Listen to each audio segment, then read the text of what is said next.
Lines. Hey, Nathan. How you doing? Hey, man. Yeah, I'm doing all right. Thanks for joining. Oh, wow. I'll Hey, be really Nathan. rude and say straight away it's because of Helioskeptic that I joined, not you. It's really rude. What? What did you say? I don't know it. I've spoken to you before, Arwin, but I don't know Yeah. Helioskeptic, and I've seen him a couple of times. I recognise the avatar. Why am I so quiet? Can you turn me up a bit, Arwin? I don't know why I'm so quiet when I use my iPad. How do I do that? On the left-hand side of the Hangout, there's as you move your mouse over it, there's a whole load of tabs that appear. Oh, the control room? Yeah, control. Yeah. Okay, I'll put it up a bit. I don't know why. It's just this iPad. It's just There it is. Is it better? Now. I don't know. I can't tell from this end, but I can just see my little lights hardly moving. Yeah. It's louder now. Okay, perfect. Anybody else need how's my sound doing? You sound perfect. You sound beautiful, Aaron. I was just intrigued with Helioskeptic because I've seen, as I say, I've seen you around on a couple of other shows. I think. Mm-hmm. Well, I recognise your avatar. What did I do now? Nothing. I just didn't know your story, and then you said you've been doing it for ages. And as soon as you said that, I thought, right, I'll jump on and have a chat with you then, because if you've been doing it for ages, you probably know a lot. Yeah. Well, let's hear him out. How long have you been into this kind of stuff? Well, I've been into I've been following the libertarian philosophy since prior to the Bush election. Even though I did vote for Bush the first time, only because I was voting against Gore. Oh yeah. And I don't even vote anymore at this point. But what's libertarian? That was, pardon me. What's libertarian?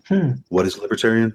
Libertarian is basically, I'll explain it for a moment, and you can correct me if I'm wrong in something. It's basically a concept of limited government, low taxes, control to the people. It's basically a few steps away from anarchy, but in a way that it's still functional, and it does also match up with nationalism if necessary. Anarchism does not, because it's totally unloyal. But that's basically the concept. It's limited government, get rid of the bureaucracies, low taxes to stimulate the economy, more open markets, but also some protectionism, because with a lot of freedom comes a lot of people that will try to use and abuse it. So am I on the right path there? You're on the right path, man. That's pretty much the philosophy. Yeah. And also very important that government doesn't dictate rules to you. So they don't make bills to tell us what we can do. They completely leave it to us, as long as it sticks to the base philosophy that nobody gets hurt.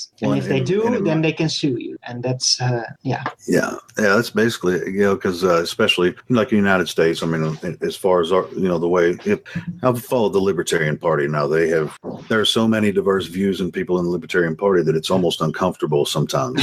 So, but that's a consequence. So I've been to meetings and stuff. So it's, I mean, and that's kind of the way it is around with us sometimes. But I think that we're in America, but in America, with the Constitution, we feel like the pure meaning of the Constitution is more, as far as at the federal level. Now, I mean, we have 50 states. I mean, that's a lot of different jurisdictions. So, I mean, at the federal should support the state not financially, in my opinion, the way that they do now. That it's more, everything goes down to the local levels, but there should be some type of governance there. And the Constitution is a limitation on the federal government's infringing on the states' rights, which if I don't like living in whatever state and if I don't like their laws, I can go somewhere else. But you can't do that now because the federal bureaucracy here is so overpowering. I'm not saying that our local elections don't matter anymore, but I mean, our whole philosophy as Americans, if you go by the original American philosophy or intent, libertarian idea of American style government, then we're so far away from that it's just hard to move anybody into that type of mindset. So. Yeah, there's a federal invasion, and the entire media apparatus supports it. So it's basically an internal cultural invasion. It's kind of funny. It's ironic when you look at it, because, well, that's exactly what Alex Jones has been harping on forever. Like, look, the federals are taking over. They're manipulating everyone into accepting it, and it is going on. It is what kept me going back to him, despite his noisiness and his rage at times, where he's extremely unreasonable about things. But yeah. It kept me coming back, because he was still right about so much, and still is, I guess. Yeah, me too. I mean, I was an Alex Jones listener since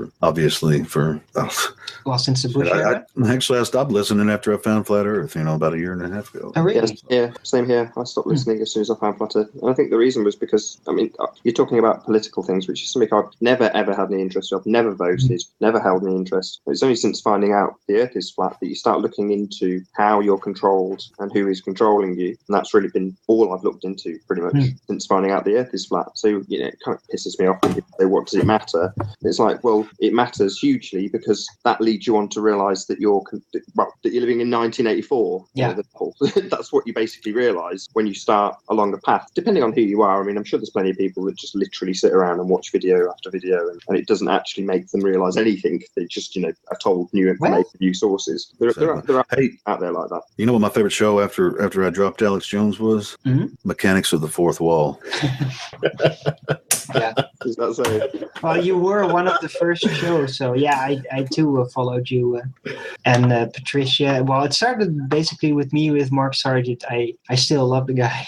Yeah. Well, I mean, Mechanics of the Fourth Wall for me has been continued by Infinite Plane Society. So my purpose in wanting to do that show was to expose the deception of religion, and I can only say this now since coming across Infinite Plane Society, and say that it's the same control system. It's just an evolution of the religious control system. How do you mean? Well, you'd have to watch, I don't know, a couple of hours of anything on Infinite Plane Society. Just subscribe to Infinite Plane Society and watch it if you like Mechanics of the Fourth Wall, because that's what he talks about. That's all he talks about. And that's all I want to talk about on Mechanics of the Fourth Wall.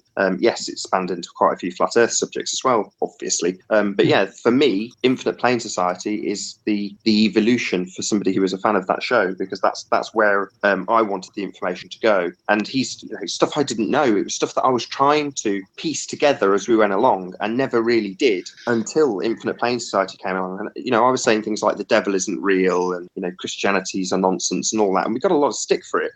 But that's the why. The more important part of the story was why, and he's given us that. So, I mean, I'm a really big fan of Infinite Plane Society. He's good at marketing his channel as well. He's getting popular pretty quickly. But yeah, it's the end of the route for me. The why are we being deceived about the shape of the Earth has been explained to me by Infinite Plane Society. So, and that's like I say, it's like Mechanics show. I'll check it out. I'll check it out. I haven't seen him before.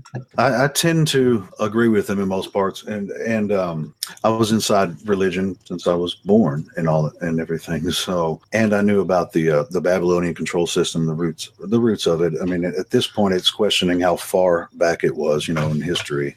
But when I first came on Flat Earth and I was going on Free Channel, I was trying to tell them about the Babylonian, control system and how it's linked to Freemasonry and stuff. I just wasn't as good as expressing it as everybody else is.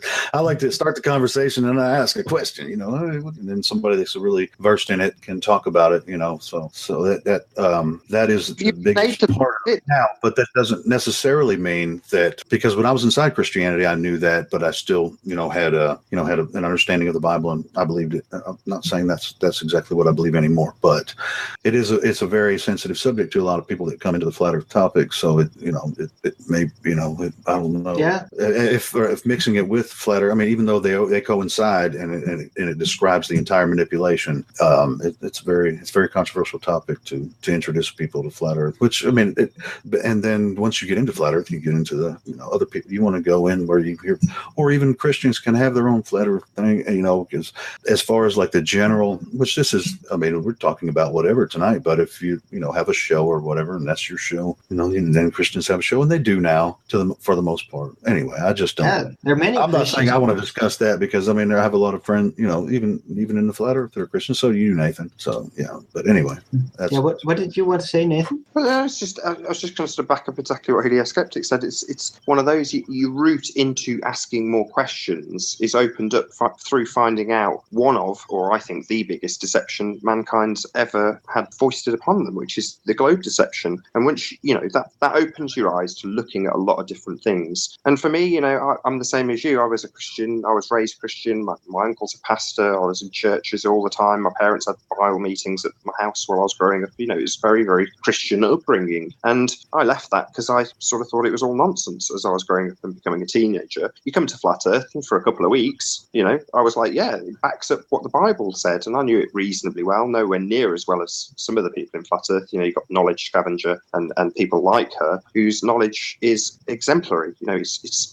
it's just amazing when you hear it. And it's interesting. I still tune into those shows. I enjoy them. And when we've got people who make courtroom examples, preponderance of evidence and all of that sort of stuff. If you're in a courtroom setting, when you've got evidence, it doesn't just get taken out of account. It doesn't get taken off the books. It doesn't get ripped out of the bundle when something comes along that makes it seem less likely to be true. So it's not like we've got this book, the Bible, and suddenly if everyone says, well, actually, no, that's definitely part of a previous control structure, it doesn't give any less validity to the people who are studying it. It changes their direction, but it doesn't mean that suddenly it's going to get burned. We're not going to have book burnings. That's not going to happen. We'll still have people who are scholars in those subjects.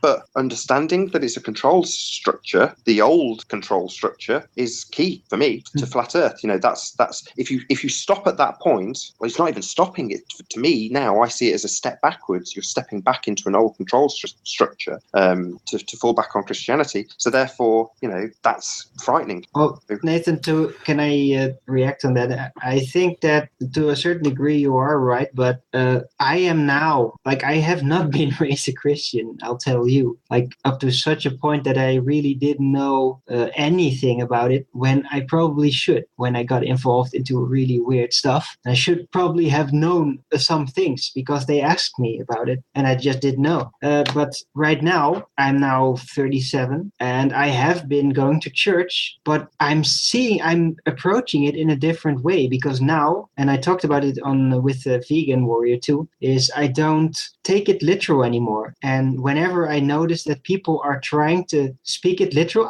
it's literally two different types of information. There is dogmatic information and there is the ancient information. And the Bible is full of ancient information and it's still there, but it's also mixed in with a lot of suggestions and a lot of dogma that clearly doesn't really belong there. And the more I get into it, the more certain of this I am. It's hey, this is very special. This is like a sentence out of a big mythology, but it's just stuck in between there. It's just a snippet, and it's in there, and then it's placed next to another story and another story, and then the way it is presented, there's a suggestion in this. But the actual information, to me, feels very, very real, although it's been watered down, not changed, but watered down and cut up in a way that you can't really totally understand what it originally was.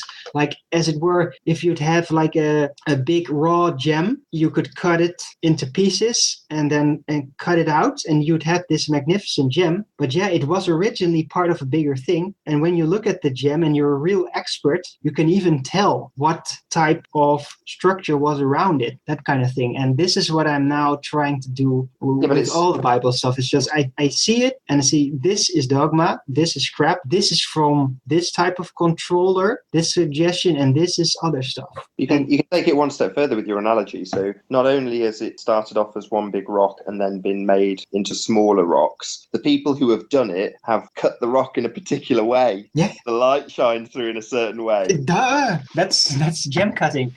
Yeah. It's always like that. Yeah. So, I mean, it's been politically edited very elaborately and multiple times by multiple empires. So yeah, it's... This is Paula Knowledge Scavenger's writer post. I mean, I know Helioskeptic said he wanted to change the subject, and I was hoping to bring something else up that was in chat, because somebody mentioned that Tim Osman, quote unquote, Tim Osman, was in Vegan Warriors chat, and they were like, oh, it's an outrage. YouTube said it, you shouldn't be having him on a second time. And what?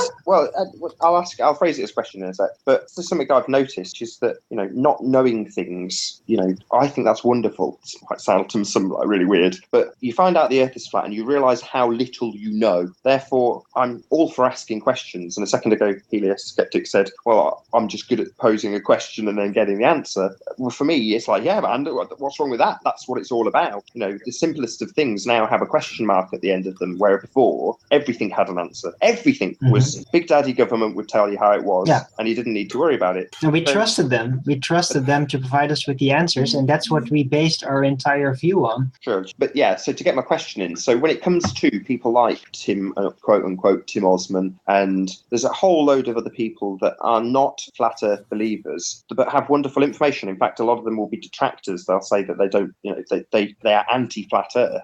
But I'm all for talking to those people as well. A lot of them have got really good information, and people will ridicule them in the same way we get ridiculed, and that kind of frustrates me. I just wondered how you two felt about that. I've talked to them, and just like I'm talking to you guys, I've never fought with them, so I don't care what people think about. I mean, I've had several conversations with Tim Osman and a couple of with Atheist Rex and all that, and they I mean, unless it's during if it's a small hangout, or a live hangout, and it's like Atheist Rex and you talking, he really he likes to put on a show. So if there's a bunch of people, or if you say something that he thinks is absolutely, I don't know, but anyway, I've had good conversations with them, and they do have good information. It actually strengthens your argument, if you go research what they're talking about. So as far as talking to them, like Vegan did with Tim Osman, that's great.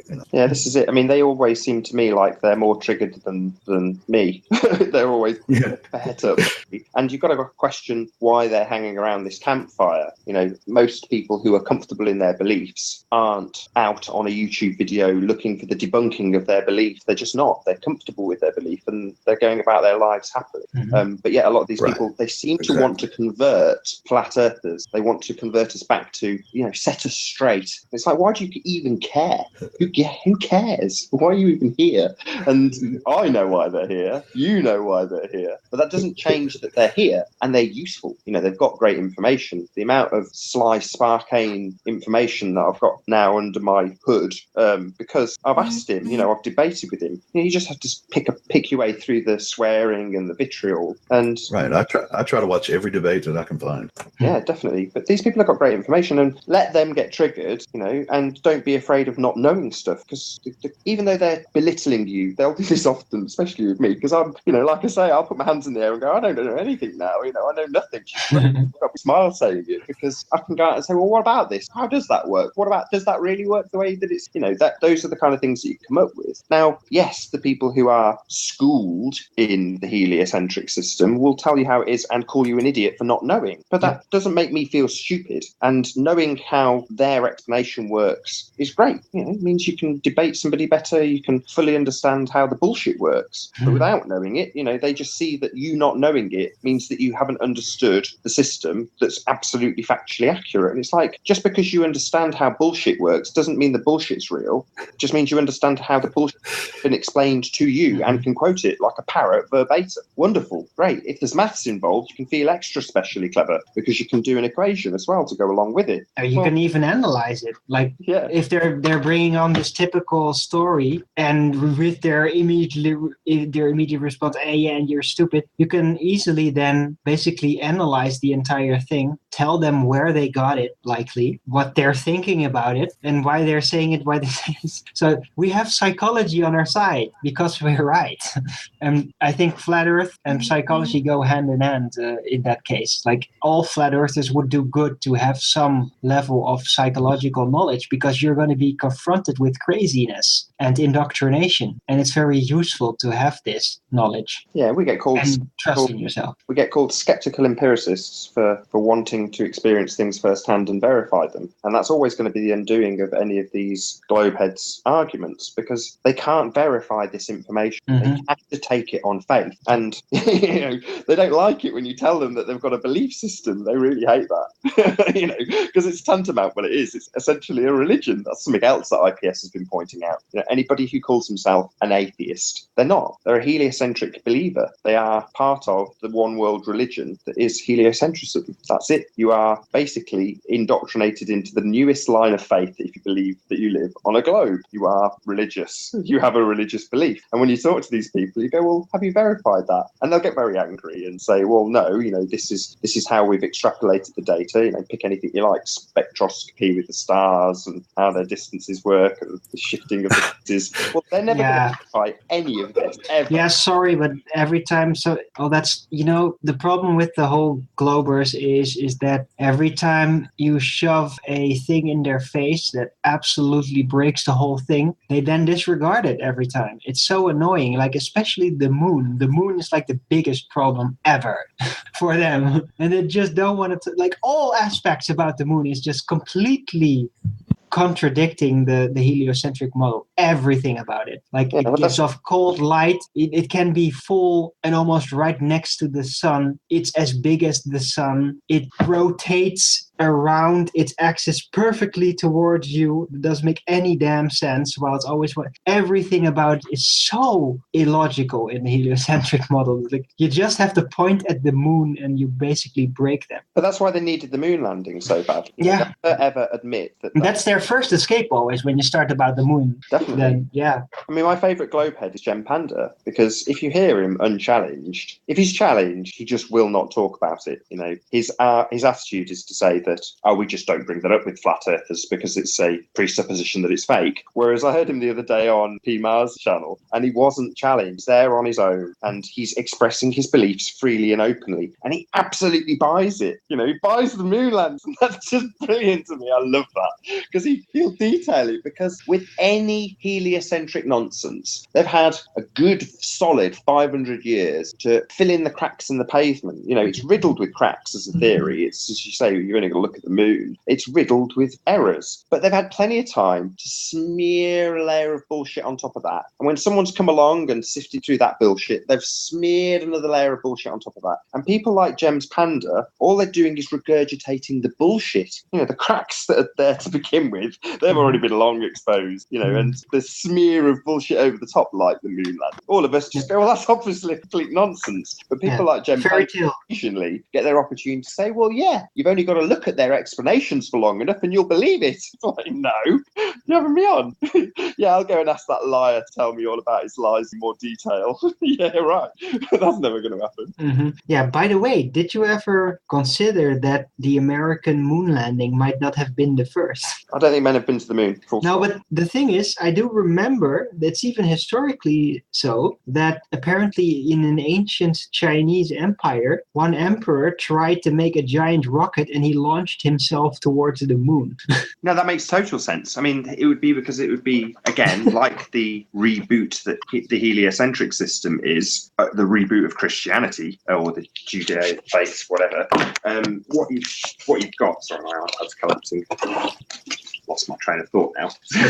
What was I babbling on about? Moon landing? Oh yeah, if you've got an emperor trying to promote that same lie, it's for the same reasons. And the whole purpose of the heliocentric lie is to anthropomorphize government. It's to get you to worship your government as though it is your god. So it makes total sense. I mean, they're the keepers of the real knowledge. The most recent Infinite Plane Society video came out today, and it was about Sunday and the day of the sun, or this Easter day that they worship in the same rebooted format in North Korea. So they're to anthropomorphize their leaders into being their gods, you know, and it's structured the exact same way. It's really obvious when you look at it in North Korea. So you go, yeah, but it's an atheist theocracy. It's the parallels that are obvious when you can see it in someone else's country. So to see it in Korea, you can say to yourself, wow, that's obviously nonsense. You know, Kim Jong-un is not this star that we need to worship like the people in North Korea worship him. But they do, and so do we. But it's only since you find out where the parallels lie. Like I say, just watch a load of Infinite Plane.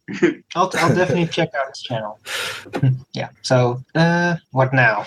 What next? Yeah, I was thinking, you know, and this is like, this was, I almost forgot. I was thinking, like, if there is a story that apparently somebody else in ancient times tried to go to the moon before, and we know the moon is probably not even physical or whatever. I think it's not physical. Then who knows, maybe in ancient times, they actually convinced the people that they landed and got back and they got away with it because it happened now. So who says they couldn't convince their people they actually did it? I bet they did. I bet you absolutely, because it's necessary. Yeah, you just take a big rock, say, look, I got this rock from the moon. And people say, whoa, man, he actually went there. That's amazing. Yeah. And he must be right because he's the emperor. So. Exactly. And that's what we have now. Our government is our emperor, and they've told us that they've been there, and they show us a rock, and we go, yay! Little flag. Yeah, where is that flag? I've never seen it in my telescope. I don't have a telescope, but still. It's so funny that there's still NASA stories about what the heck. Oh, look at this alien face or whatever. Oh, could this be an ancient blah, blah, blah. On the moon too. But they never show us the flag, ever. How do you mean? Well, on the moon. They never show us, but they never even attempted to show it, like in the real moon footage. They could have just CGI'd it in there somewhere and just showed that, but they never did it, I think. Or am I wrong here? I could be wrong. Well, you can look up some pictures they claim are real that they'll show you a little speck on there, and they call that the moon rover that they left there. Oh, oh God! So yeah, there's other pictures of different where you can go and look. Yeah, just look that up. Yeah, that's from the LRO though, right? That's recent. Yeah, it's fairly recent. Yeah. Yeah, but now they do everything. They do everything. Every time we come out with something, they make up a new picture, or they just go into crazy mode and start saying they found 18 new planets that are habitable and some 18? No. 7. Very specific. 7. A new solar system with 7 planets. But I think that it's a special announcement because I think that this is going to be their attempt to basically colonize the outer islands beyond the South Pole, because they need 7 planets, because those planets are still going to be there. It's the same holographic sun and moon and planets. So they have to make up an excuse for the solar system to be basically exactly the same. So they can migrate that lie as people are being dropped there as if they were being dropped on another planet. And that's something quite ironic, because that's one of the earliest bits of subliminal programming you'll ever experience is for that lie. So twinkle, twinkle, little star, how I wonder what you are. Well, how appropriate is that? Because how do they find those planets? Well, they look at a star and they watch it reduce in light, and they deduce that that's a planet traveling in front of the star, and from that they can get all sorts of information about the planet. But essentially what they're doing is they're watching stars twinkle. That's what they're doing to deduce that those planets are there. It's the biggest load of bullshit ever. Again, totally unverifiable. You can't check any of this. They're just concluding that that's what it is based on the way it fucking twinkles. Well, the planets do kind of move on their own. They do really move as the moon does. You're talking about these exoplanets that are in these long away, no, far away. No, but that's just what they say. It's like, oh yeah, we found a solar blah. That's always blah. Oh, you mean that how they deduce theoretically that they're in a faraway star, there are planets there based on how much the star dims. So it's literally twinkle, twinkle, little star. But that's just 100% made up. It's complete bullshit. It's not. That's not how they do it. They just completely make it up. That is what they're doing. I mean, this is the thing. So when you can't just throw out complete bullshit. This is something I've been annoyed at the moment when people go around calling people CIA shills. If you're gonna lie, at least come up with a decent backstory and some bullshit that goes along with it. Yeah, or give me the money. Come on, if I'm a shill, then where's my payment? Damn it! No, forget. I'm not talking about I'm talking about the people that go around making the accusation. So that they're just making up that these planets exist. Well, no, they deduce it from information, so that if you're to look into the backstory, at least there is some substance to the story. It doesn't make it real. It just means an explanation. It might be a plausible explanation. It doesn't mean it's real also. But that's for you to decide. If it's actually a court scenario, at the end of it, the judge decides whether or not he accepts the story. So your acceptance of the story is what really matters. The fact that whoever, a globe head, is explaining it in great detail and giving you the maths to back it up, and it's all makes sense, it all adds up, all the numbers square and all the circles are right and wonderful. Does it mean it's real? Well, that's for you to decide. If the evidence is absolutely compelling and you can verify it, then you'd be a fool not to accept it. For me, there's nothing about the globe lie that I now look at and go, yeah, that's verifiable. Yeah, I can double check that, no problem. Whenever there's anything that they can double check on Earth, it comes down to some absolutely ridiculous equipment. Even going back a few hundred years, the Cavendish experiment. Try and put a Cavendish experiment together. You're joking, right? Now imagine trying to do that, 150 years ago. Imagine how much that would cost. It's sort of precision engineering required alone. No normal person could afford that. And what do we have today? Well, we've got rockets and we've got CERN. How are you going to replicate any of this stuff? Joking. Yes, but in my opinion, it should not. They shouldn't have to try that hard to find the curvature of the Earth. That's the ridiculous part. It's so fucking hard to find because you can't. It's not there. Yeah, exactly. It's obvious. Something else. Curve is just that's the whole perspective thing. Just it seems like a curve until you look deeper into it. So they rely heavily on that. I think that the curve of the horizon, it looks like a curve. It could be mistaken for a curve, and that works really well for a lot of people. So that's the limits of your vision. Yeah, but just how it feels, what you see. Yeah. It seems like it's disappearing behind the horizon. So it's a basic thing. Any kid could see like, hey, it's disappearing, and then draw that conclusion. And since that you believe that it is going behind the curve, then you see it that way. Yeah, exactly. Until someone points out that that's not the way it works. Yeah, just zoom in, it's still there.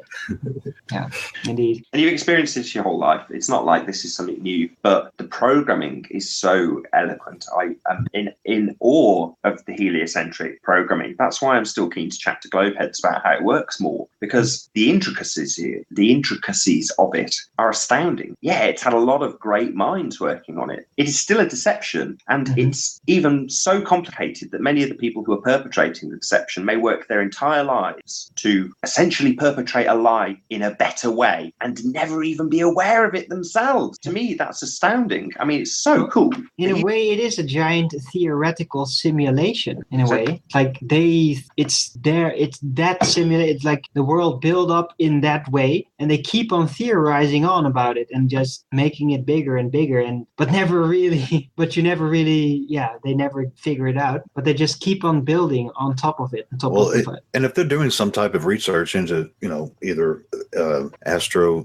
astronomy or going through, whatever type of science teaching that they're into while they're in school, they have their professor telling them. Now, if you have anomalies or questions that are asked, you're dependent on the teacher or some type of a peer-reviewed journal or other, experiment. And once you learn it, memorize it, understand that way, then now your brain is understanding it that way. And even the anomaly that you saw before that you had a question about, that you had a theory about, that peer-reviewed journal told you exactly what it was. And so now all the rest of, and that's what I loved that Kings of the Throne book that Cathexis was bringing out and was reading on there, because I went ahead and read it, and it's exactly what happened. That is exactly how this came about, was through these scientists, seeing something, but also having these teachers that, no, this part's already figured out, and we're just building on top of it. They call it standing on the shoulders of giants or something like that. So.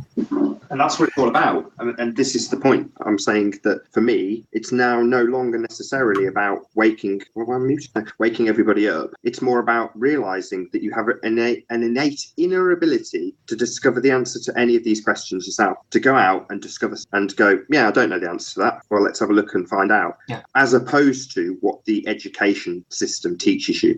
I don't know that. Quick, let's Google it. Let's see what somebody who knows better than me tells me how that works. Now, I'm not saying that you throw the baby out with the bathwater and completely give up on any kind of research, but verification's so critical, isn't it? Actually cross-reference. You compare it. Yeah. Yes. See what both sides are saying about it, and what rings true to you, or even there may be 3 or 4 sides to the story. And 100 years ago, there were also people that did it, but they were the scholars, because you had to go into a library and spend like a week digging through all kinds of books to figure it out. And now any fool can just Google it, as Nathan just said, and just like intuitively dig through it very, very fast. So there's a lot of luxury in that in this age compared to before, where people really had to be so disciplined and dedicated to it just to get through it all. Well, that's true, and it's a double-edged sword, because yes, it's a privilege that we can look up information quickly, but all the information is controlled. So you've got 2 sides of the coin. One side is is the observation side, the experience side, the side of life that you go through and take in just by looking, just by being, just by breathing. Then there's the mental constructs that we have, the globe being one of them, where it's nothing to do with what you experience. It is just a mental construct backed up by pictures, backed up by education, backed up by the books, backed up by the Google searches, but backed up in every other regard, subliminally. So every poster, every advert, they're all using the same backdrops. The subtext in any movie, the plot of any movie, if it's sci-fi, always has a backdrop. Programs. The lot have the globe that you experience in life is telling you that you're on a globe. Only in terms of the mental acrobatics that you're going to program yourself to do. And it all comes back to, well, that's still down to you and your judgment. Do you accept it or don't you? Same as the judge in the courtroom. At the end of it, it doesn't matter how compelling you think your story is when you've told him. And if you believe that it's true, it doesn't matter either. It's the guy who makes the decision. Well, Flat Earth has told me that the guy who makes that decision about everything is me.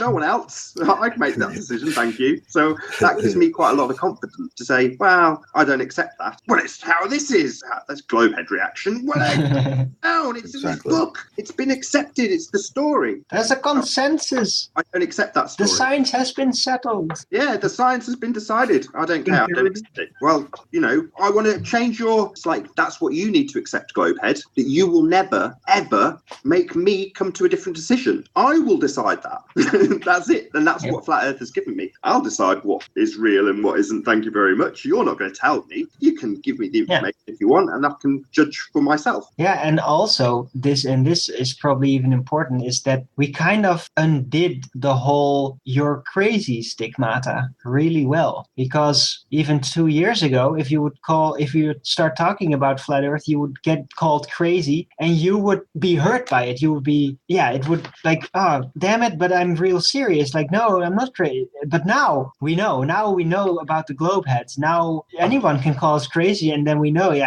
you're just not informed. I'm going to do this, I'm sorry. Stigmata, something totally different. Sorry. It's all good, man. It's all good. I'm just... It's Easter, come on. Hey, we understand what you're saying. I didn't even notice, man. I knew what you were saying. But it's Easter now, so stigmata is relevant, I guess. Yeah, Easter stigmata. It's appropriate at the least. Oh yeah, by the way, I did something else. There was this show on the Netherlands TV today, like a big musical event where they reenacted in a modernized way the whole Christ thing with everybody was singing also, and the black Jesus, of course, and but that was really good. The music was amazing, like amazing. I've never expected that level of music. Like they combined everything, even almost rock elements with high classic stuff, violin works, and it was melodically amazing. I was just in awe of this. So This is a Pentecostal church. It was Catholic, but it was on the Dutch television. It was everywhere. It was an event. I think they do this every year. This was the 7th time, and now it was in Friesland, in the northern province of the Netherlands, and they did it there. And it was very spectacular.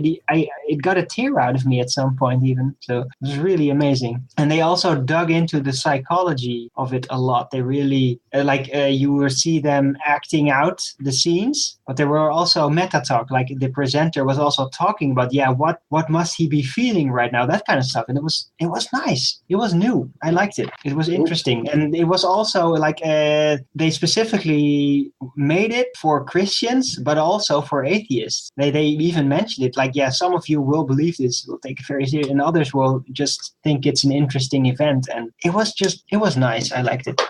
Anyway, just that little thing in between. It is Easter. Ask Eli, some skeptics making. You said you've been doing this for years, but you didn't think any of it was fake. I think that's how you said it. Until Flat Earth. No. We got on another subject before I finished telling. I became a 9/11 truther back in about 2005. So that's a long time ago. 12 years ago, I've been I was 9/11 truther. But prior to that, I had the libertarian political philosophy, and I was still learning a lot of stuff. And that's when I started listening to Alex Jones. times, and every time he'd have a good guest on, I'd go research who they are, someone that I, connected with, and find out, it was a really good interview, see if they've interviewed someone else, and go listen to that interview, go to their website, look up their articles and stuff like that. So, yeah, and the whole facade of the media started to break pretty quick after that. So, and then finding out more about how, the education system has been manipulated. So yeah, I was quite aware of that prior to Flat Earth. Cool. And what's that lady's name? The Deliberate Dumbing Down of America. She wrote a book called The Deliberate Dumbing Down of America. She used to work for the Reagan administration. Oh, yeah, I know. With the white hair, right? Charlotte Iserbyt. Yeah. Oh, amazing woman. Yeah. She would always be smoking cigars, right? I don't know if I remember smoking a cigar, but I think it was her. Yeah. The old lady with the white hair, right? Yeah, she's really, really old. She was a cigar smoker. Her father was in a Mason, and her grandfather were, high-level Masons and stuff like that. And she talks about all that, and that's what she wrote. She wrote that book called The Deliberate Dumbing Down of America, and it's available free on PDF. So if you search that, it's a really good book. But I've listened to so many hours of her talk. She pretty much read the book to me. So yeah, I liked her too. She was a really great guest always. Yeah. What was the message? Turn off your TV. Pardon me? What was her message? Her message, I mean, what she discovered while working for the education department under Reagan is that there were forces in there, trying, basically to program students, how that they had the knowledge coming down from the top that they were going to put into the public schools, and it's going to be by the funding, Yeah, and police. You don't follow this program, you don't get the funding, and so then and we already know that, but that's she exposes that entire program, how it's supposed to be manipulated on purpose. And I mean, a lot of people my age say they weren't taught evolution in school. I'm in Arkansas, so I didn't really think, I thought we always got everything last. But all that programming was in there, the evolution stuff before I even learned it in 10th grade. They got it in cartoons when I was a little kid. Yeah, it was everywhere in cartoons, indeed, and space, of course. It was all there. It was all there. Like just Transformers, man. I was such a fan of that. I dreamed about that, and it was all there. The robots and space and other planets, and they talked about evolution all the time, and like, oh, Transformer. Yeah, we actually came here millions of years ago during the dinosaurs, and then we waited another million years. Yeah, it was all there in there, and it was amazing. I loved it. I still do in a way. But yeah, I know it's a lie now. Yeah, it's a lot different watching it now than it was back then. Yeah. Even prior to finding about the flat Earth, I was not an evolutionist, of course. I never believed evolution. So I was trying to put together how these balls in space, if evolution is not true, then what did God or the creator do to make this happen this way? So now it's a different construct in my mind, and I still don't know how he did it, but. Well, that's funny because I started to doubt evolution like way before flat Earth, way before the 2015 awakening. I got into Kent Hovind. Well, I talked about it like with the other guy that also mentioned flat Earth at one time and got into trouble. We were already deep into the whole, evolution is fake and why, and all this amazing creationist data. Like, how does granite work? It can't be shaped over time. It has to be instantly created, or certain radioactive elements in it would dissipate. And it doesn't. It's there. So it must have been formed instantly. There's no other way. And where did that come from? Kent Hovind. So like in the same exact vein that we have quite huge, and I'm not going to understate it, a huge Christian following debunking the heliocentric model, you've also got the Christians, and it's great information, I'm not going to lie, pulling apart the science of evolution. And as I've said about 5 times already on this show, it's just the fallback. It's the older system having the answers, so that when you go, well, wow, obviously these scientists have got it wrong. And who's told me it? Well, this Christian guy. So they must be right. Well, no, unfortunately not. That's just another control structure there to control you. So just because the Christians are the best people to debunk evolution doesn't necessarily mean that they're right, but it doesn't mean that they're not valid in their debunking either. It just means that they have also got a belief system. The thing is with that, it's it's right there in the title. They tell you it's a belief system, and it's used by the Christians as a defense. Well, yes, it's my faith. It's like, that's so frustrating, because they're pulling apart people's science that they quote as being factual and real, and then fall back on their own self-asserted beliefs. So where do you go when you're trying to debate that with them? You earlier boiled it into, well, some of the Bible has got factually accurate historical information, and some of it is essentially fantasy, and the two are mixed together. And then you gave the analogy of dicing up a rock. Well, the rock would be the history. We're never going to ever see that again, ever. We're not going to see what happened. Unless you time travel back into the past. Wow, okay, that aside, we're never going to find out what that rock looked like today, because it's not like that today. It's been shattered. It's the broken glass thing. It's about, if you film a glass and smash it and go back in time and bring it back, will it be still smashed, etc., etc. The fact is, the rock that you used in your analogy has been cut up, and it's had very, very clever man cut up that story, that historical record, so that it leads you down certain paths. That's all fact. That's all. Even the Christians will admit to this. They're the ones pulling it apart and saying, well, look how they've skewed this writing. Yeah, so you're admitting it, that there's very clever men who work on it to deceive or to push an agenda. And they'll just say, well, that doesn't change the fact that Jesus is real and I still follow that person,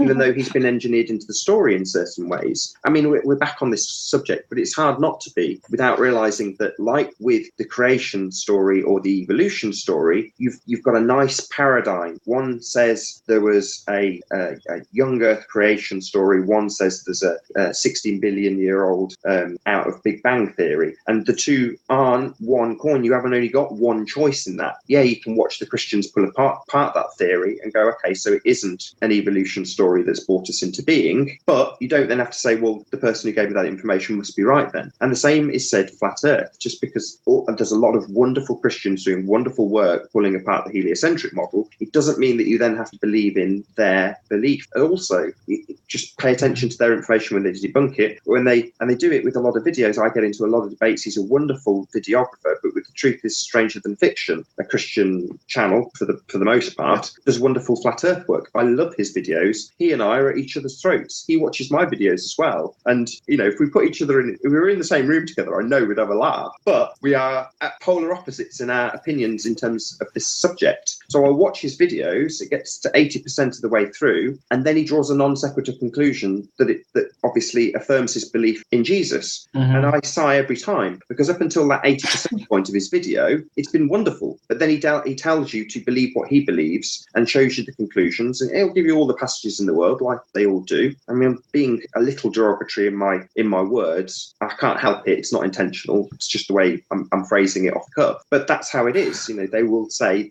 this means God. This means Jesus. Here's what it says in the Bible that proves that. You're like, okay. But you've just literally said this person believes that the Earth's spinning at 1,000 miles an hour, and it's not because X, Y, and Z that disproves that. But now you're saying, here's my belief from my book. It's like, maybe it's just something different. It's another thing. I experienced this while I go to church as well, is that I can have amazing conversations with these people and really get into the theoretical part and the psychology part of many aspects, and have open, very deep conversations, even draw in pretty radical and sometimes creepy elements. And then that would work fine. But there will always be moments where they then suddenly just switch for a moment and say, like, but we believe this, They do that. But that's it's the same as what globe heads do. They can't help. It's part of that's what belief is, but that doesn't mean it's always that. Like, some people will always only think about trying to convert others, only trying to convince others, but many Christians just have that, but can also have like really interesting open conversations. So, but they'll likely always have that moment where they have to do their Christian faith thing, as it were, because they just have to, because otherwise they wouldn't feel good about themselves anymore when they went to church. Probably. It's all about having Big Brother character. And I don't know, I've asked a few people about this. Maybe I should ask you two both the same question. So a lot of flat earthers will say that the notion of a creator is a self-evident truth. Would you agree? Well, yes. Technically, yes. Because it is created, this world, because there's no other way, because there's too many details that prove that it could only have been created. And if there was a creator, then there must be, or if it was created, then there must be a creator. So, but what was that? Who was that? When? before I'll get you to detail it, but helioskeptic, what say you? It appears that there's a creator. At this point, I won't go into detail. Yes, to me, it seems obvious and always has that there was a creator. I had different ideas about it, throughout my life, and I've studied the Christian faith quite a bit, and I was Pentecostal for like 10 years, and that's why I had so much trouble figuring out, how did God do this with these balls everywhere? And they say they were all after the Big Bang, and they started coming together, and I'm like, no, because I was a geocentrist at that point. Because because in the first part of the Bible, it says that He created the earth first, and then the fourth day He created sun, moon, and stars. So I was like, okay, now I know they're lying about the Big Bang, but I'm still, there's balls up there flying around in space, and everything. I believed all the heliocentric stuff, and I knew that since evolution wasn't true, there couldn't be any aliens because they didn't gradually evolve on another planet, out there somewhere, and we're going to come and invade us because How many years was that?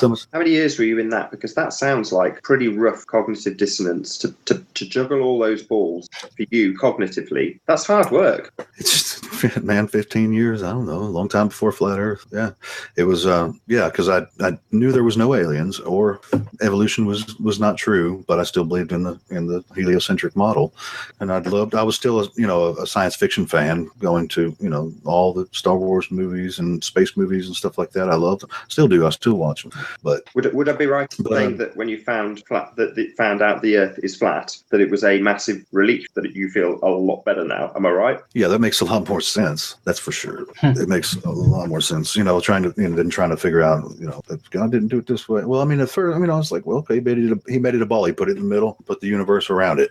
So that's. But it's just it does make a lot more sense. That the sky is spinning instead of us, because like I was saying, why is it so hard to find a curve? Why is it so hard to figure out you're not moving? That the Earth is not moving and it's stationary. You have to actually go outside of yourself, outside of what you experience to believe something. That's a belief. It is. And freaking atheists. And I've been telling atheists, like, man, atheism's a religion, man. Mm-hmm. They always hated that. Yeah. Well, the globe is a mental construct. Yes. Yeah. So I've been telling atheists that atheism is a religion for a long time. So flat Earth, it's even easier, man. I'll tell you every time. Atheism is a religion. It's not a heliocentric, man. We're a geocentric. Stars and the sun and moon revolve around us, and explain evolution with that. So go on then. I'm going to push you both on it. So you both said pretty much the same thing as I've heard from everyone else, which is that, well, you've started by making a conclusion that obviously it's created. So let's start there. You said it, Arwin. You said, well, it is created. So from that, there must be a creator. So the thing is that it was like a stepping stone. As I said, I believed in space, like very vivid. I loved it so much. I was thinking, like, when I grow up, I want to help design the future space station, and I know how to do it. I was that much into it. I really wanted to do it, and I was like preparing to dedicate myself to this. And on the way, I pretty much ran into Kent Hovind and to creationism, and that changed everything, but not that much, because, well, aliens and all that, it still can fit. Like, they can still fit creationism into the space and everything by saying, like, we were created by ancient aliens, and look, it's now out there. It's becoming a mainstream thing now, a mainstream alternative thing, just like Alex Jones is now a mainstream alternative news. Okay, but regardless, but flat Earth is not in there. If it's creatures from the sky or gods or God or think whatever. The movie Prometheus. They made movies now. So whatever story you like, but forget that who part, the anthropomorphized part of God. Let's get back to the creation itself then. So I say, which comes first, chicken or egg? And I say egg. Absolutely egg. Well, no, you don't say that. You say God. No, but that's not the question. What comes first, the chicken or the egg? Well, technically the egg, because if a chicken was evolved or not a chicken yet, then the egg would have come from something that was not quite a chicken yet. So in that case, the egg would always be first. Right. So for the chicken not to have been laid, it was created by something. And your answer before was to say that obviously life is created, therefore God. So you're saying that No. That's no. Into being because something put it there, not a chicken. No, I never accepted it was God. I always saw God as just a super entity, basically something magnificent. I didn't even think like he was the creator, because that's what religion basically say. Like he's the everything. I never believed the anthropomorphization, if that's even a word, of God into a person or being. I mean, you're saying an entity. That's the same thing. Saying forget the who bit. I'm saying that if the question is phrased, which came first, chicken or egg, right? It's not a perpetual loop, because that in essence is the question of how did things come to be? What was the start? You can't forever go back. See, I say you can't answer this question. You can't go back to the point where you can figure out which one came first. You can't. But everyone else tells me, well, obviously there's a creator or an entity or whatever that put the egg or the chicken there, and then the chickens were there because this thing or this power or this whatever made it so. Well, now I'm thinking again. Oh, hold on. The egg only hatches one chicken, though. Exactly. Well, and an egg only hatches if a chicken sits on it, so it's warm enough. So technically, in that sense, it couldn't have been first because it needs a chicken to actually hatch.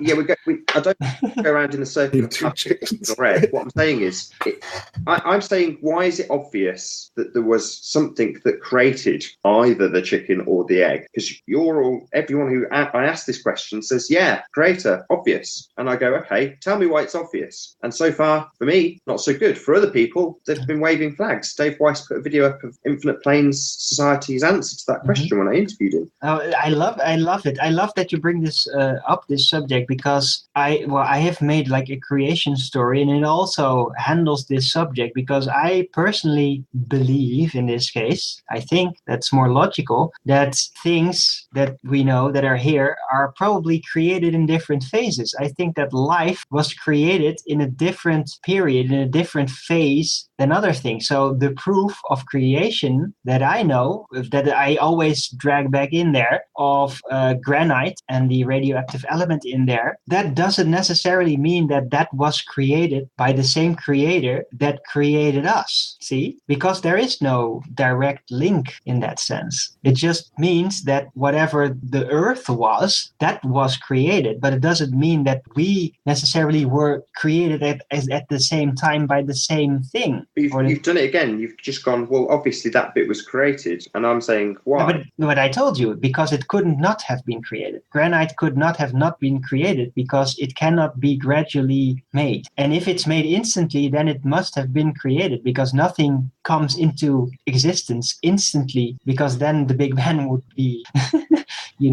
that could That's kind of like a bit of an adaptation of the evolutionary story, though, isn't it? Not really. That's how things crashed into us, and the rocks melted the earth, and we're a great big fire. But that's what they say. It's like the evolution of the earth, the Big Bang and such. That's like their story, but that's absolutely cannot be. It's impossible. On that point, Arwen, it seems like maybe you may be referring, if you've heard of it, to a study that Institute for Creation Research did on. They studied granite and found these radioisotopes. They were called radiopolonium halos. They were instantly captured inside this granite rock, which was because the half-life of polonium is just like a couple seconds or something like that. So it was these halos where they were exploding were captured inside this granite rock, which proves it was formed instantly. Is that what you're referring to? Yes, because there's so much of it, like granite's everywhere. The earth is covered in it, and it's still deep inside there even. So it cannot have been formed by lava or whatever, because then those isotopes would not be there. So it's a very basic thing, but it's very solid to me. It's very solid proof to me that it's basically the only proof that I really need to make a decision on that. Although it's very interesting to look further and see what else is out there. So can I just get clarity, just so I know, so I understand your answer? So you're saying because there's plutonium isotopes, which has a very, very short half-life of only a few seconds, trapped within the construct of granite, which is a very slow-forming, they tell us is slow to form its crystalline structure, etc., etc. But that's only possible with a slow-decaying radioactive. Is it radioactive? Did you say? No, what it is you can tell that it had decayed because of the halos. So it's gone through a certain amount of the decaying process. It seems that as the granite was forming, I guess polonium might have been part of the process, but since it has such a short half-life, that while the granite was forming, it captured a halo, which was showing the granite. It was there, and then the polonium disintegrated basically on the spot. Yeah, and it caused these halos inside the granite. So they were, it's one of the proofs that creationists used to prove that that the granite was formed instantly. Instantly, that's it. It's basically instant formationism. But how do you get from? I understand all that. How do you get from that to God? What's God? Who's talking about? No, it's just a creator. It doesn't mean that it's God. It's just someone, an external thing had to do that. It could not have been shaped by itself. But wouldn't that just suggest that we just don't understand the process of how that happens? Yes. As opposed to saying that, well, it must have been created by something. Well, creation is the only alternative that we know to coming into existence by its own. So, what else is there to call it? But birth, because in the same way as the egg comes out of chicken. But because all births are based on things that grow. They don't instantly come into birth. No, they all grow in you. Everything grows that is born. But we just don't know the process of how that rock was born. Yeah. How? No. I mean, it appears to be that it was created, but who did it and how? That's up for. There's another option. I'm not debating whether or not that's the case. I'm just trying to understand your answer. Now, there's another option, basically, and that is that there is technology or things or effects, maybe magic, that we have no idea of, that can instantly transform things. Because if that's there, then that's like the only alternative explanation as to why all that granite suddenly had all this radioactivity in it. Maybe there was some kind of field that was let loose upon the world that instantly transformed pieces of matter into other matter. I've heard this kind of thing. So that's the only alternative I can think of. Why? I mean, I know you're looking for explanations. Everyone wants an answer to everything. And I understand that entirely. But to say that something is not understood and then say, well, this is the only possible other explanation. That I can think of. To say, we don't know. We haven't figured it out yet. What's wrong with that? Well, I'd like to think about it. I didn't say, I just said this is the only thing that I can think of right now. I'm not saying that it must be that. It's like the only logical alternative. So. Can you see why I've asked the question, though? Because what I get initially when I ask the question is almost like, well, it's obvious. And then when you dig into it a little bit, you find out that most people haven't really got... I mean, this, great, it's another answer. I've never heard it before. Maybe I should have. I've just not been turning over enough rocks. But you know what I mean? It's another answer. But again, I would just say, well, that's something to do with rocks that people haven't figured out yet. And I certainly haven't figured out. And there isn't an offhand answer. Even if there was, I'm sure there probably is from some scientist somewhere who would like to argue that he understands that process entirely. But that being the case doesn't necessarily mean that I'll accept his answer either. Do you see what I'm saying? So you're right. You're right. Is kind of, I don't know, for me, it's just another answer. It's in no way compelling. So far, I've not heard anything that's compelled me to say that, life came to pass through any sort of creation. Most things have got a birth story that I accept. And if I don't, I've looked into it, or I'd say I don't know. But I've not yet come to the point where I'd say, okay, I draw the obvious conclusion, far from that there's any sort of creator. I just simply don't know. Chicken or egg, I don't know what came before that. How or egg came to be, I simply don't know.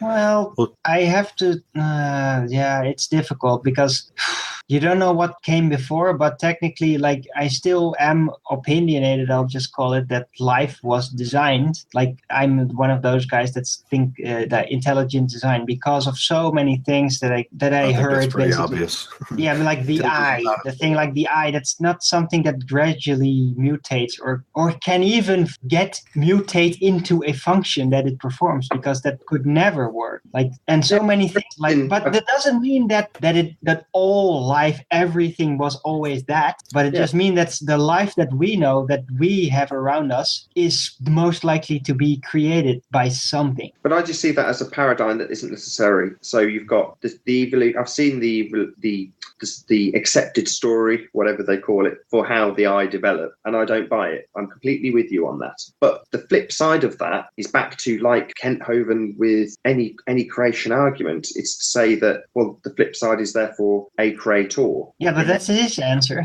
God in yours, an ethereal being, whatever. It doesn't matter. But that's a paradigm that you don't need in your life, or I don't need it. I can make that. Yeah, I was going to say you don't need it, but some people do. Some people, prefer to see it their way. And I don't need it either. Have to try to convince anyone of it. I mean, I've been convinced of many things, and I've been unconvinced myself of something that I was convinced of at one time. So, it's for everybody's path, and it's good for all the information to be out there. But sometimes it is vitriolic against Christians. I agree with Paula. So that's just. I mean, I was a Christian for a long time, and I experienced it, and it's not something that they take lightly, and it's more likely to push them away, especially when it comes to trying to teach them about flat Earth, and you've got that message mixed in there. And there are a lot of Christians that can see flat Earth right off the bat, So I think it really, to me, is not the most important thing, So that's just me. I mean, everybody's got their own ideas about how to spread the word, but that's personally. Well said. That's what it's all about. You say that's just me, and that for me is what flat Earth is about. The self-realization. They're going, well, I can make my decision on that, and I don't really need anybody else's help. I don't need the thought police. I can decide. Sure.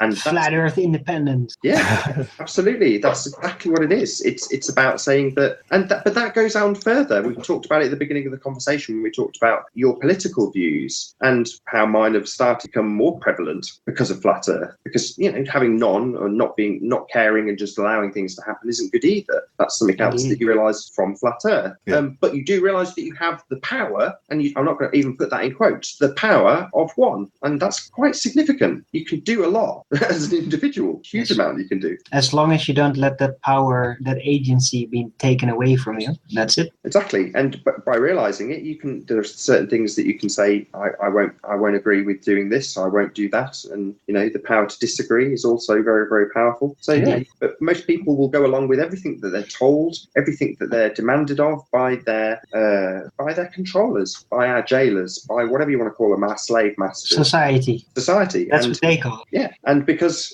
social conformity, whatever.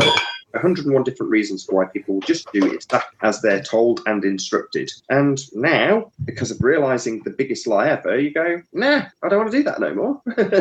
No thanks. I can do a lot more than I thought. Yeah. And you also realize that you need, once you figure this out, you figure out, wait, I need to pay more attention. I need to, that's it. You need to pay more attention because there are so many things fake out there and people abusing that. So you just you fall back onto yourself. Well, before that, you're just in a state of hypnotism, just used to get along with everyone, and he's always speaking the truth, yeah. And then you get this, and it's like, whoa, wait, I have to actually pay attention, or I'll get in trouble. That kind of thing.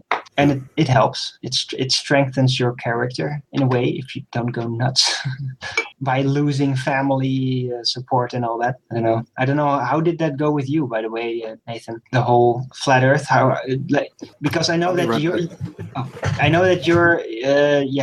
wife and your kid, they're all okay, of course. But the rest of the family, how do they take it? The flat Earth. They're cool. I mean, most of them have been really.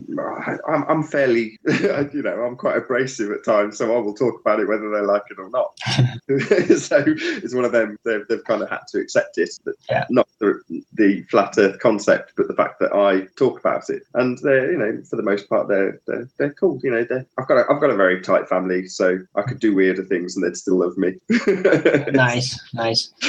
Yeah, well, my family knows. Eli, a skeptic? Have you lost any friends or family over this? I think he went to the toilet or something. What about you then, Alwyn? Have you lost friends and family? Yeah, and how? My God, no, yes. Let's just say I have a brother, and I'm not even going to start about this with him. Well, he has a family with young kids, and the first time I asked something, and he immediately yeah, of course, space, all that stuff, NASA, yeah, what about it? So I said, okay, let's just not go there because because he's actually a calm guy now, and we used to have like fights over everything. So let's not light that fire back up again. And well, for the rest, my father has been pretty cool about it. He's been very reserved, very distant, but over time, as I brought in more details, he was able to accept it in a way that he would accept it equally to the Globe story, like that. But basically, he doesn't really care. That's it sounds kind of apathetic, but when it comes down to it, he doesn't really care about it because he's very zen in that way. So there's nothing is real to him when it comes down to it in that sense. And for the rest,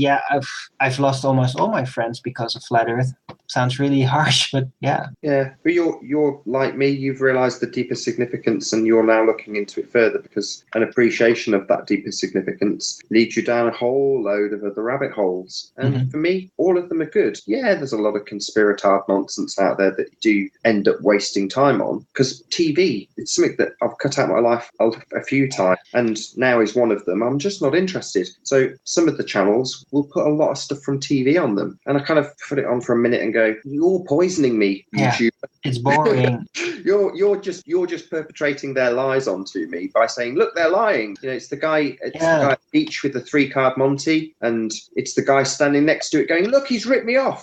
And the guy in a distance can't hear what he's saying, but comes in closer, and then before you know it, he's playing, despite the fact that there's some guy screaming, "Look, he's ripped me off." Doesn't matter. That guy screaming, "He's ripped me off," draws a crowd, and 2 or 3 of those crowd, they're going to play the 3-card Monty and also get ripped off. The way it was. Well, the shill wins, and then they pack up and disappear. Meanwhile, the guy comes back the following day and starts shouting again. "Look, here he is again, setting up, cheating people." Well, that's what a lot of channels do. You know, the TV, my advice, turn it off, ignore it. Never turn your back on it, burn it, chuck it out, never buy another set-top box in your life. Mine broke. But then literally, mine broke. It doesn't work anymore. Don't fix it. No, I don't. I don't have the money for that. So, but you still have YouTube, and I bet you still get poisoned by a lot of news stories. Well, I don't click on them really. Just as soon as you know how I notice that it's TV or TV-ish? By the people in it being sick. Like there's this culture thing, and I call it communist culture. It's basically the same source as the whole social justice warrior thing, where people are just derailing their own logic and their own feelings, and they get this weird radiance over them, like whatever they do, and they do these people are all over TV shows now, and I just know it's like, oh god, not that again, you know. I get away from those people basically. And Flat Earth, well, there's an other set of people. We got our own types of weirdos, but many are just really awesome. Can I just ask you, have you lost friends and family over Flat Earth, or have you kept it quite private?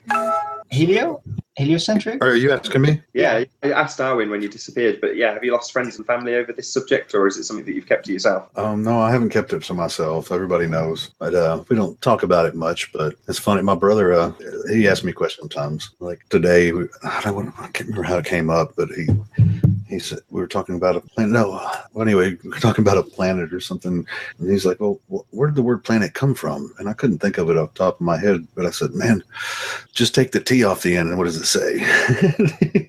He started laughing, all that stuff. But then I looked it up on Wikipedia, and it is derived from the Greek word for wandering stars. So then I knew that, but I just couldn't pull it up at that time. But he asked me questions all the time, and I've taught him about perspective, you know, compared to what the heliocentrists say about, you know, the sunset and all that stuff. But yeah, my family, I haven't lost any friends and family. I had friends that they knew everything, you know, but I'm just really calm about it. You know, I'd be like I'm saying about our beliefs with each other. You know, we believe in flat Earth, man. As far as I'm concerned, that's good enough, man. I'm cool with you if you're flat Earth, or I'm cool if you're not. You know, if you just can't see it and you don't really want to talk about it, then I'm not going to make you. But you just know that I am, and I'm going to talk about it every chance I get. You know, every opportunity I can talk about other stuff, but I'm not necessarily interested into. You know, it's kind of like you have to put it kind of to sell it on sometimes. Yeah. You know, but it's just part of life, and I've been doing that before flat Earth anyway, because I always wanted to talk about conspiracy theory or, you know, what's going on with the government or even social issues and stuff like that. So no, I haven't actually lost any friends or family, and they probably, there ain't no telling what they think about me, but they still love me. They act like they do anyway.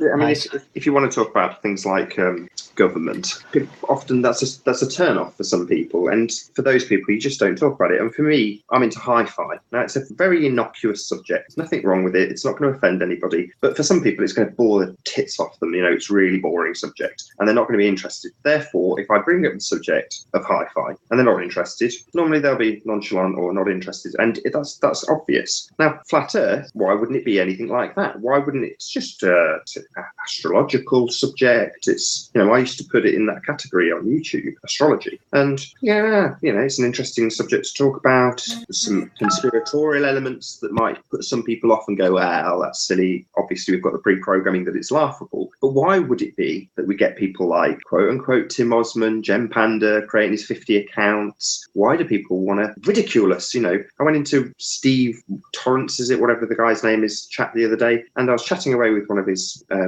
guests in his chat room, and we were chatting about stone circles. It was someone from up north, and we were talking about Stonehenge and various subjects. Then she found out I was a flat earther, and immediately she started to ridicule me. It's like, hang on a second, we've been having a perfectly pleasant conversation. I'm not interested in talking about flat earth. It happened to come up because one of the panelists was a flat earther, a guy I've not heard of, really nice guy, again, happened to be a Christian. But I was like, hold on, I'm just having a conversation here. I happen to agree with one point the panel guys made, but if that same guy in the panel had said, I really like Rotel amplifiers, and I typed into that, I like Rotel amplifiers too, and then she turned around and went, you fucking moron, you're obviously brain dead if you like Rotel amplifiers. It's like, what the fuck is your malfunction? Whoa. Hey, you must be deaf. Yeah. If you're into hi-fi, then you must be deaf from all the loud music. Yeah. If you like amplifiers.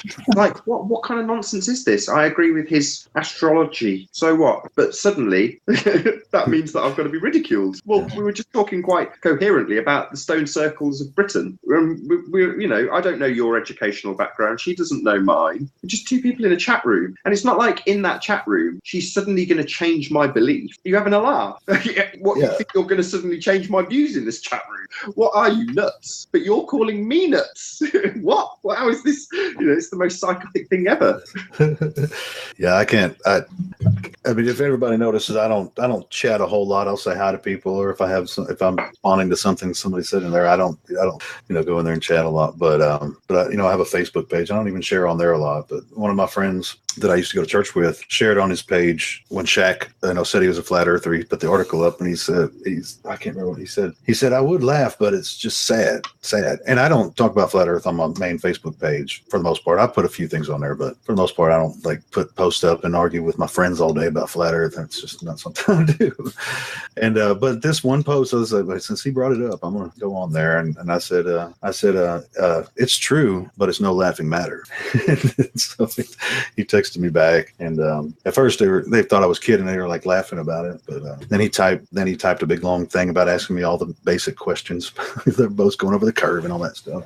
And I said, man, I just don't. We're not going to change each other's mind, and I'm not going to sit here and type out paragraphs to try to convince you of anything. I said there's some great videos, and I posted since he's a Christian, I posted that Celebrate Truth video, the Scientism Exposed video, which is excellent, and that's an excellent video no matter if you're Christian or not. I mean, that pretty much puts it all out there. Imagine a scenario where your friend the same day reads an article, or tomorrow he reads an article in a paper, similar situation to Shaq, and it says Michael Jordan says president is a reptilian.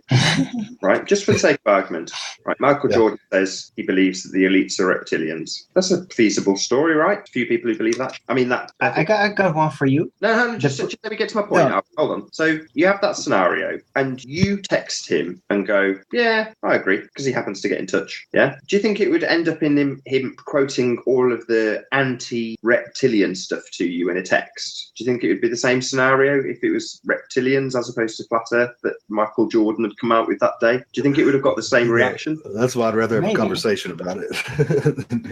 That's it. But all I'm trying to get at is that with flat earth, it seems like one of those subjects, unlike, even aliens, it doesn't, you've only got to look in, I can remember in my history, just in my lifetime, aliens used to be ridiculous. Now they're a mathematical certainty. In the 90s, they were ridiculous, and then X-Files came and they switched it around. Now it's perfectly feasible, but that's just another concept. It's just another idea. Flat Earth's no different to aliens as a concept, as an idea. And most, some people will say, well, what difference does it make? Therefore, who cares to a lot of people? So why in a majority of people would it drum up the reaction it does, which is to immediately label the person you're talking to as a buffoon, as a philistine, as a retard?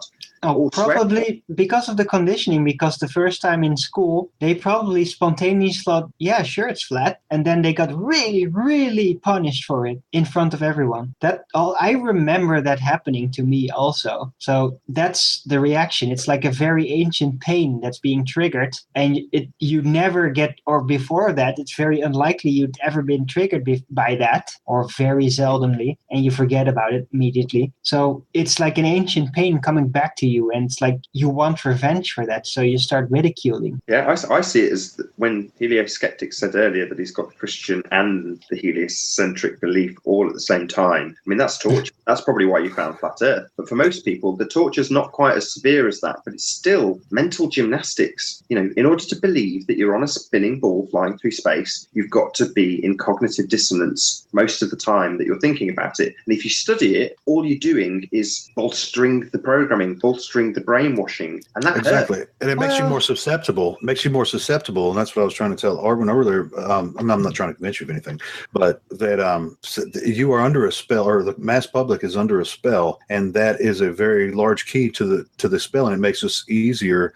If you believe that, then you believed everything, and then you trust the people that told you that to tell you the truth about other things as well. So then you're going to follow suit for the most part. But there's always it's not just they say this, I believe this. It's not like what they say North Korea is, and everybody believes the same thing, which we know. We've heard people come out of North Korea interviews with them, and they tell it if you do not follow the custom, or think that Kim Jong-un's the freaking god or whatever, then but which there are millions or hundreds of thousands in there that probably don't, but they have to go along or they're going to get killed or something. But some people have escaped from that, and we've escaped from that understanding of reality. But it does make being under that spell and trusting those sources of information, it makes you very susceptible, even though they give you many different interests, many different rabbit trails that you can go down. It's really hard to find the truth, and it's still hard for me to find the truth at this point. It's harder when you realize who's policing it. It's us. When the reason everyone starts labeling everyone else as shills is because up until the point that you realize where the deception lies, and you turn around against the crowd and say we're all being lied to, the crowd are the ones that try and get you back into line.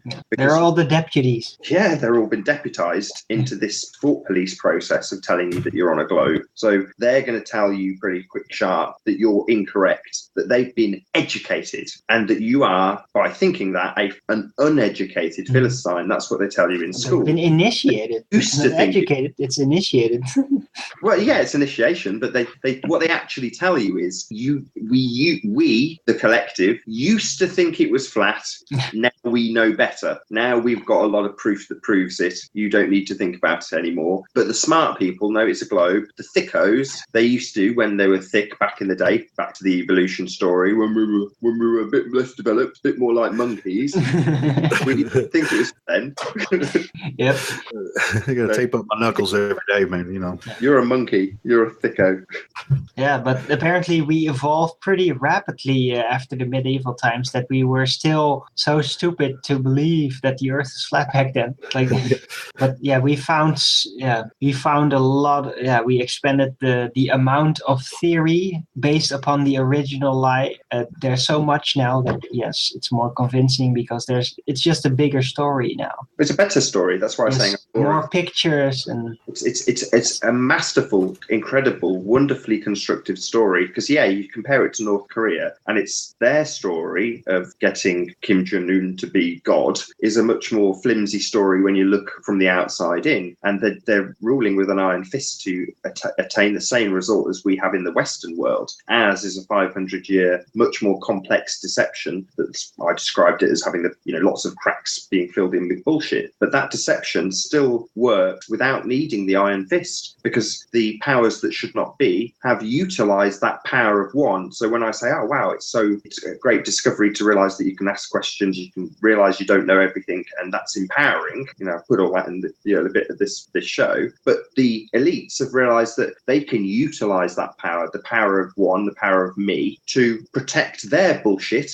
for everyone around them. In other words, they don't need big daddy government to come round to my house, knock on my door and say, you think it's a globe, because my wife, she's sat there, she does it every day. She's more happy to keep the status quo. So she's the thought police, essentially. That's, I joke with her about it, but that's the reality of everybody's situation. You don't need a shill because everyone else around you is already policing this idea for them. And they even brought this very forward in the book 1984, where the children do the thought policing. It's already that, actually. Spot on. Yep. Exactly. Yeah, they've got Think Stop and the thought police, and yes, essentially the kids are reporting people. Oh, he doesn't think this, and that's how it is today. Oh, the teacher called one of the students a nigger. Oh, right. Well, time to have a town meeting then. Time to burn the teacher and ostracize the teacher because she shouldn't be saying that word. Well, really? But people could say whatever they liked. But they could exercise. No. That person's got to. In other words, it's the taught from the schools that the politically correct values of our society should be policed by the children. They know it better than I do. They're the ones who've got to be policemen, in Britain at least. The kids, the lippy kids, are the ones mouthing off to the coppers because they understand how the language works better than we do. And they've been trained by the elites to do it. Yeah. And now we have social justice warriors. They are. And now we have the social justice warrior movement, which is even worse, where they actually degenerate language and try to make us do the same. They also did that with the kids. That's it. A whole new topic. Let's not get into that too much. I have an example of the kid thing. My son, when he came home from first grade, and I was abusing drugs, back then pretty heavily. Me and my wife would, we sent him to school. We were, quote unquote good parents. We were home every night, everything. But we hid all that stuff from him. We weren't like just, if we were going to get high or whatever, we'd do it, hide it from him, of course, any good parent would do that. And but he came home in first grade talking about, he always asked, what'd you learn at school today? And then he starts talking about drugs, talking about marijuana and cocaine and stuff like that. Like, you're not supposed to know about that, but they have these DARE officers in school, DARE to, and I think it started with Nancy Reagan, back in the 80s, and it just slowly implemented. And this was, he'll be 21 this year, and this was back in his first grade, right at 2000. Yeah, he came home telling me about drugs. Yeah, and it's gotten worse because now they talk about sex to very, very young children. I was just about to talk about this because they do and they don't. So when this was this is going back 5 years now in Britain, they started talking about the sex education that they were going to give to very, very, very young children, sort of preschoolers even. And I thought, this is an interesting subject. I wonder what they're teaching them. And what are they teaching them? About what's wrong and where people might touch them in the wrong places. I was like, what? This isn't sex education. This is like almost what's the word? Anti-sex abuse education. Yeah. What the fuck? This isn't what I want. Certainly, rape prevention. I don't want to. I don't want a preschooler to be learning about condoms either. But you want them to be learning that there's intimacy in life, because that's something that they know from an early age. If they haven't experienced it at home already, in other words, if there's parents that are single parents that have got kids in school, they may not learn about that through their home life. I know for a fact my kid's going to learn that people are intimate by seeing how me and my wife are. She's going to see that. So that's certainly not going to be hidden. But there's going to be kids that would benefit from that. But will they benefit from learning that you don't touch, you touch here, but you don't touch here? It's like, why do you need to teach a preschooler about what not to do in terms of what amounts to sexual abuse if it was to happen? It just seems bonkers. But it's and I have another example too. Sexual abuse, as opposed to what I would call good sex education, which it isn't. Well, none of it is taught by someone else. It's supposed to be taught by your parents, or it's something you figure out yourself. You don't need another adult telling you, that you may trust your teacher, but most parents don't know the teachers that well. You know what I mean? So honestly, in my opinion, that's the way it should be. I had my mom never said, my dad died when I was young. So me and my mom never talked about it. I figured this shit out, but they told me in school, but that I don't feel like I was affected that much by it. But I could be wrong about that, but I had another incident. I think he was in 6th grade. I was taking him home from school and I asked him the question, what'd you learn about in school today? And You won't believe what he told me. He said that they were talking about in science class about how they're sending these ships out into the ocean to spray in the sky to block out the sun to prevent global warming. God's honest truth. He told me that. And I was like, son, they're already doing it, but it's in the sky with their planes. And he was in 6th grade then, so that was probably shit. How old was he then? He was, I guess, 12. Yeah. And he'll be 21, so that was about 9 years ago. And I already knew about the chemtrail thing at that time, so I said, man, they're already doing it. But he doesn't really get into it like I do, but I still talk to him, but he knows what's up. Yeah, that's ridiculous. But he came. I mean, like I said, both times he brought it up to me,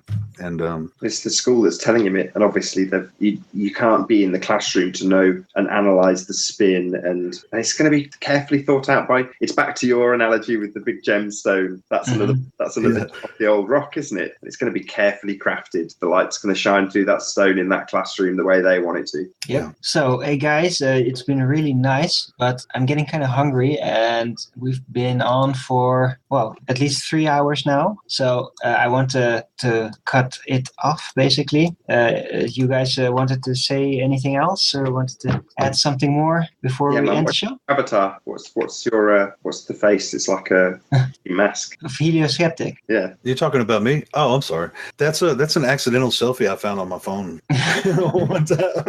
I wish I had that as you. It's beautiful, man. Okay, so you have a beard. Looks lovely. I have a long goatee. Yeah. Okay, cool. So, well, people, thank you for joining me on the show again. And sorry, I was a little bit late. And thank you, Helioskeptic, for joining me, and you too, Nathan. Before you tell your audience, say make sure you subscribe to Arwin. Oh, yeah. What Nathan said. I never do this, but yeah, it would be nice to subscribe to me and also to Nathan and Helioskeptic.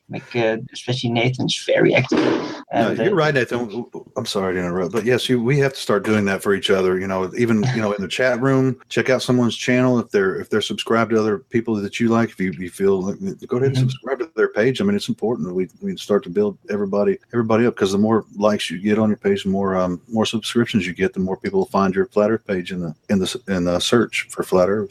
Yep. Yeah. So thanks indeed. I should probably do it more, but I have not been very active before this Hangout. Been like months in between. So yeah, it feels like I could ask them to subscribe, but I wouldn't be offering much. But I'm planning to do it more. So subscribe to Arwin if you know what's good for you. Yeah, and to Nathan and to Heliocentric would be nice. And thank you everyone for joining. And have a good night or a good evening, and keep it flat. And thanks for coming. Thank you, Arwin. Yes.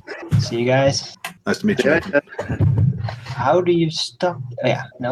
How do you stop broadcast at the bottom? Subscribe to Nathan Oakley 1980. Yeah. Okay. Good night, everyone.